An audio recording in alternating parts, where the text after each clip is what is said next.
नमस्कार, मैं हूं नगमा और आप देख रहे हैं चुनावी रणनीति। दुनिया के सबसे बड़े चुनावों में क्या महिलाओं के लिए जगह नहीं है? हम ये सवाल आज चुनावी रणनीति में इसलिए उठा रहे हैं क्योंकि अशोका यूनिवर्सिटी में एक शोध में ये सामने आया है, आंकड़े सामने आए हैं जिससे पता चलता है कि कुल संख्या महिलाओं की कितनी कम है। कुल उम्मीदवार जो चुनाव में है, लोकसभा चुनाव में, वो 1222 हैं, जबकि कुल महिला उम्मीदवारों की संख्या 157 है। ये हम कुल आंकड़े बता रहे हैं और जो स्रोत है इसका वो Trivedi centre for political data है अशोका यूनिवर्सिटी का। और ये अनुपात जो है उसमें देखिए आप 7.8% ये है कुल उम्मीदवार में महिला उम्मीदवार का जो रेशियो है वो सिर्फ 7.8% है, जो कि बेहद कम है। और इसलिए ये सवाल उठ रहा है कि क्या चुनावों में महिलाओं की जगह नहीं है? मुख्य पार्टियों में जो कुल उम्मीदवार हैं वो 1136 हैं, जो मेन पॉलिटिकल पार्टीज हैं हमारे देश की, जिसमें बीजेपी, कांग्रेस, आम आदमी पार्टी, ये तमाम पार्टियां हैं। उनमें कुल उम्मीदवारों की जो संख्या 1136 है, कुल महिला उम्मीदवार 148 हैं और अनुपात जो है वो 13% का है। ये तमाम बड़ी पार्टियां हैं और महिला उम्मीदवार की जो संख्या है वो आप देख रहे हैं, कुल उम्मीदवार और इसमें जो प्रतिशत है महिला उम्मीदवार का, वो इसमें ये पता चलता है कि जो तृणमूल कांग्रेस है TMC, उसमें महिला उम्मीदवार 17 हैं और कुल उम्मीदवार 42, और उसमें जो परसेंट है वो सबसे ज़्यादा है 40.5%, जबकि बीजेपी और कांग्रेस दोनों 12.4% और 12.2% पे है कुल उम्मीदवार और महिला उम्मीदवार के अगर हम परसेंट या अनुपात निकालें तो ये तमाम बड़ी पार्टियों का हाल जो है वो एक जैसा ही है। इनके मुकाबले तृणमूल जैसी पार्टियों ने महिलाओं को ज़्यादा टिकट दिया है। हालांकि इस साल महिला मतदाताओं की जो संख्या है वो चुनाव आयोग के आंकड़ों के मुताबिक अब तक की सबसे ज़्यादा है, यानी महिलाओं की भागीदारी बढ़ी है। ज़्यादा से ज़्यादा महिलाएं जो हैं वो मतदान कर रही हैं। हमने इस दफ़ा भी लंबी लंबी कतारें देखी हैं, पहले फेज़ में भी, और उसके पहले जब असेंबली चुनाव हुए थे तो भी कुछ राज्यों में महिलाएं बड़ी तादाद में वोटिंग करने के लिए निकली थी। लेकिन महिलाओं का राजनीति में जो प्रतिनिधित्व है वो अभी भी काफ़ी पीछे है इस स्टडी के मुताबिक। और इसलिए हम ये सवाल पूछ रहे हैं कि आखिर तमाम पॉलिटिकल पार्टियां क्यों महिलाओं के मामले में महिलाओं को पीछे छोड़ती जा रही हैं। और मेरे साथ इस पर चर्चा करने के लिए शाइना NC हैं, जो बीजेपी की नेता हैं, वो फोन लाइन के जरिए हमारे साथ जुड़ रही हैं। राधिका खेड़ा हैं, जो प्रवक्ता हैं कांग्रेस की, और ऋचा पांडे प्रवक्ता हैं आम आदमी पार्टी की। राधिका, मैं आपसे शुरू करना चाहती हूँ। ये जो आंकड़े देखे हमने, ये एक स्टडी में सामने आया है, अशोका यूनिवर्सिटी ने किया है, और ये बहुत चौंकाने वाला है कि दुनिया का सबसे बड़ा चुनाव, लेकिन एक आधी आबादी जो है उसका रिप्रेजेंटेशन इतना कम है इसमें, 7.8% जो रेशियो है। आपके कमेंट्स इन आंकड़ों को देखकर क्या हैं? जैसा कि आपने कहा, हम आधी आबादी हैं। महिला होने के नाते ये चीज़ मुझे बहुत दुखी भी करती है और चिंता का भी विषय है, क्योंकि इस समय की जो अभी लोकसभा खत्म हुई है उसमें सिर्फ 66 MPs थी जो महिलाएं थी, मतलब कि सिर्फ 11%। तो अगर हम आधी आबादी हैं और सिर्फ 11% ही लोकसभा तक पहुंचती हैं तो ये बहुत ही ज़्यादा चिंता का मुद्दा है, क्योंकि महिलाओं से रिलेटेड इश्यूज, चाहे वो ट्रिपल तलाक के हो, चाहे और इतने इश्यूज होते हैं जो महिला सुरक्षा से संबंधित होते हैं, एजुकेशन की, कैसे महिलाओं को और ज़्यादा से ज़्यादा सशक्त किया जाए। इसीलिए हम बार बार, कांग्रेस पार्टी बार बार ये चाह रही थी कि जो सरकार अभी थी, और ऐसी सरकार थी जिसके पास प्रचंड बहुमत थी, बहुत सालों बाद, बहुत कई सालों के बाद ऐसी सरकार आई है जिसके पास प्रचंड बहुमत थी। हमारे पास ऐसी बहुमत पिछली 2 सरकारों में, जब यूपीए कांग्रेस की सरकार थी तब नहीं थी, तो हम वो बिल पास नहीं करा पाए। हमारी मजबूरी थी, क्योंकि जो हमारे साथी पार्टी थी उन्होंने वो पास नहीं करने दिया। लेकिन इस बार बार पिछली बार जो हमारी राष्ट्रीय अध्यक्ष थी, पहले जो सोनिया जी और अभी भी राहुल जी ने बाकायदा लेटर लिखा कि आप 33% रिजर्वेशन पास कर दीजिए, और इससे हर पार्टी कंपल्शन हो जाएगी।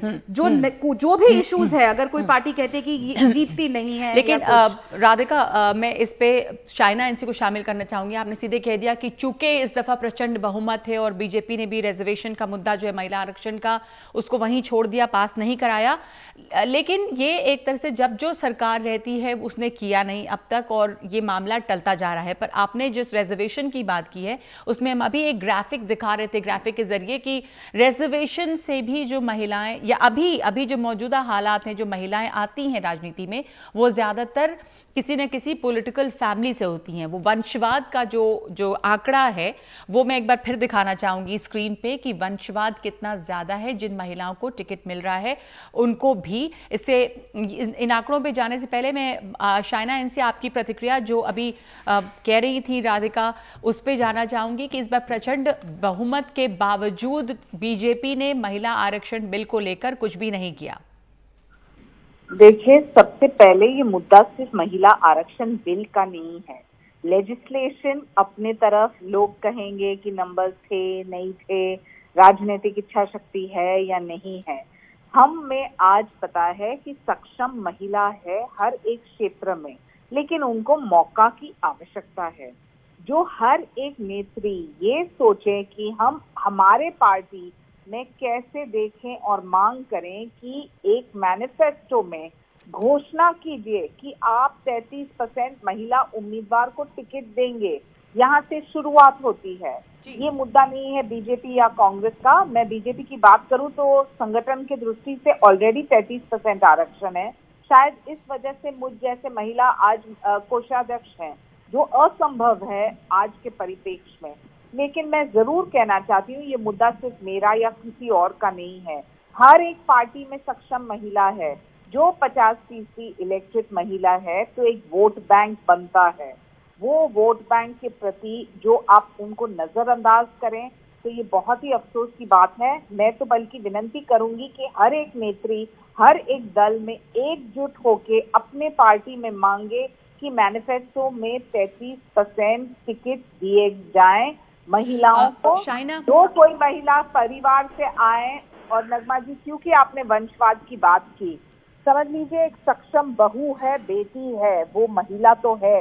मैं कहूंगी कि बहुत सारे अन्य सक्षम महिला है आज जो आपके घर में काम करें, जर्नलिस्ट हो, प्रोफेशनल्स हो, कोई अन्य क्षेत्र से जो सामाजिक कार्य करना चाहती है, लेकिन वो महिला को मौका कहाँ मिल रहा है।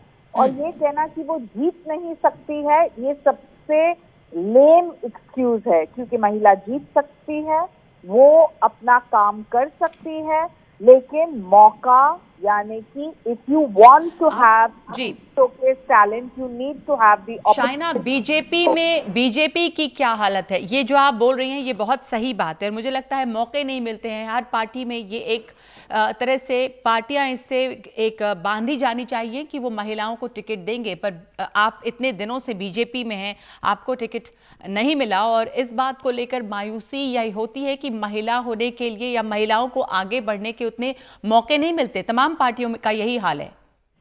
देखिए, मुद्दा मेरा नहीं है, ये मैं कोई आपकी एक मिसाल दे रही हूँ कि आप भी हैं, ऐसे बहुत लोग होंगे, मुद्दा आपका नहीं है, पर मैं कह रही हूँ कि अक्रॉस पार्टीज यही हालत है। नगमा जी, मैं ये मुद्दे को लेके कॉन्स्टिट्यूशन क्लब में भी जब कार्यक्रम हुआ, शक्ति जैसे संगठन ने भी जब ये कार्यक्रम किया, तब से मैं बोल रही हूँ कि सब एकत्रित हो।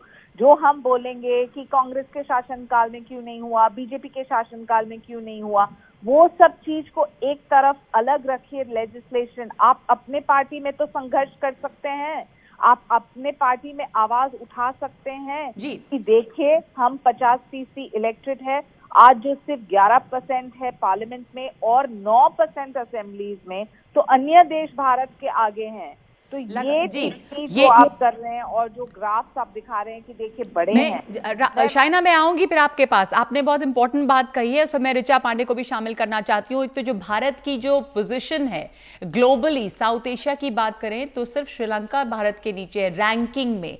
महिलाओं का प्रतिनिधित्व जो पार्लियामेंट में है 11% और विधानसभा में 9%, तो इसमें भारत जो है वो बहुत पीछे है ऋचा। और हमने बीजेपी, कांग्रेस जैसी बड़ी पार्टियों की बात तो की, कि आम आदमी पार्टी के जो हमारे पास आंकड़े आए हैं उसमें पोजीशन नहीं है, पर कितनी महिलाओं को टिकट यहां पर मिला है और पार्टी के अंदर की क्या स्थिति है महिलाओं को आगे बढ़ने के मौके, क्योंकि तमाम पार्टियां लगभग एक जैसी हैं।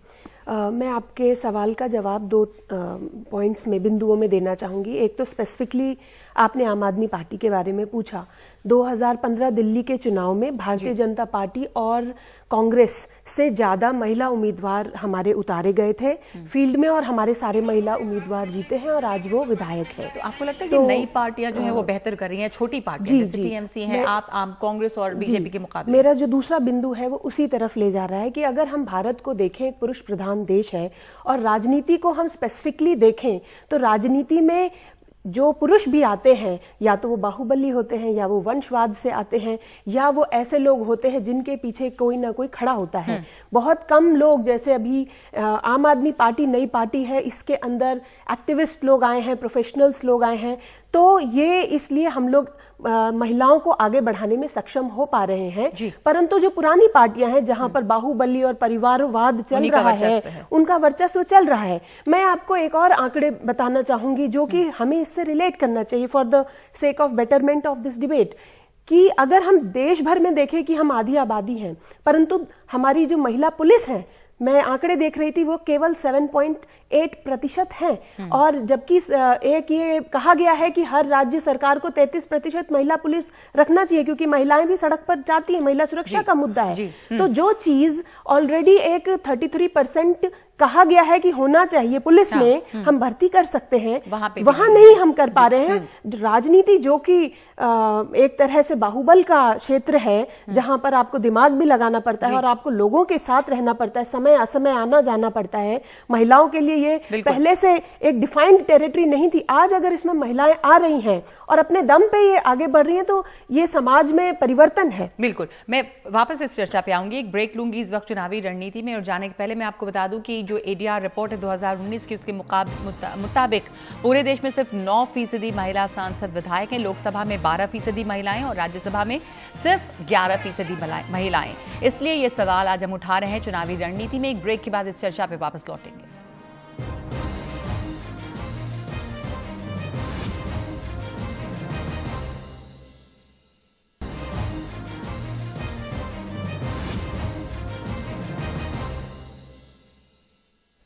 चुनावी रणनीति में मत सवाल पूछ रहे हैं कि सबसे बड़े, दुनिया के सबसे बड़े चुनावों में से महिलाएं में का जो रिप्रेजेंटेशन है वो इतना कम क्यों है? क्या महिलाओं के लिए कोई जगह नहीं है?